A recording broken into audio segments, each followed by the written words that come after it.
So this is your family tree on Ancestry.com. A simple display on a computer, uncovering a past that I was completely unaware of. My maternal grandfather, Melvin. With your grandfather, Melvin, did you know your grandfather? Very much.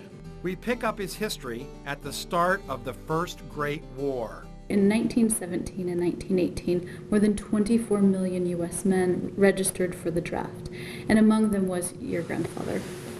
So this is his World War I draft registration card. But my grandfather did not join the Army right away. And then right here it says, do you claim exemption from the draft? And he says, yes. Yes. And the reason why... Telephone service and a broken knee. Anastasia tells me being a telephone repairman was a critical job and would have exempted Melvin from the draft.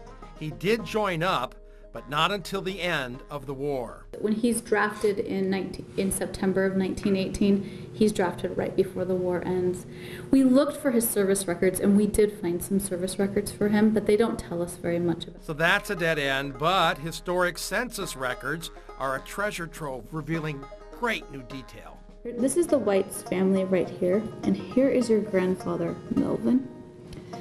And he is, 6 years old at this point? Yeah, 1894. It's almost to the Civil War. They're all from Germany for him. I'll be darned. And a surprise. Notice the birth month and year of the grandchildren. They were twins.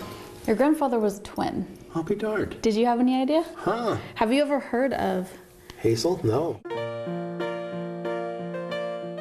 I also learned there's a note of sadness that runs through my family history. So Joseph, who is the father of two 6-year-old twins, is widowed. And we know that his wife, her name was Mary. She died when the kids were 5. She died a year before this census. By the time he was 21, both parents were dead. As I learn about my great-great-grandfather, John Weitz, some tragedy is never far off. Born in Germany in 1843, he came to America when he was 9 or 10. His mother died the day after he was born in Germany. So she basically, we'd probably consider that death by complications of childbirth.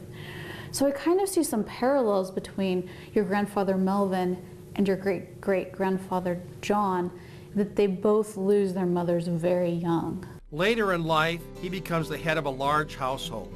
He has 14 children and has to care for his wife and 10 living children and 2 grandchildren on disability from the war wound.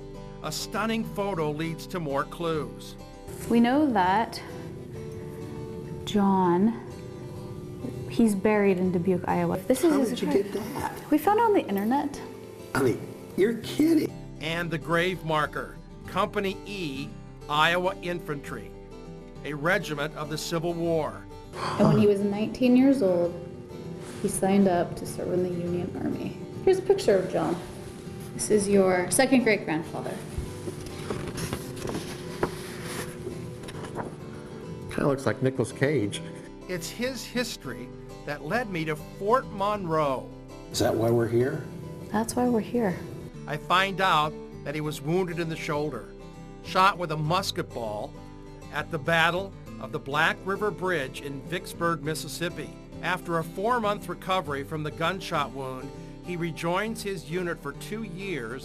In 1864, he's transferred to Fort Monroe to be a guard protecting slaves running away from the South. It's a Union fort in a southern state. He does this through 1865. He's on leave from his detachment because he's serving as a guard here for the prisoner of war at Fort Monroe. He never got more than a private, though. I was blown away at the difficult service that he faced and proud that he, my grandfather, and myself all share a history of military service. This is why we're here. It ties together. It all ties together. You know, I have to say, John, your second great-grandfather, I think he was a very remarkable person. I think you come from a strong line of fighters.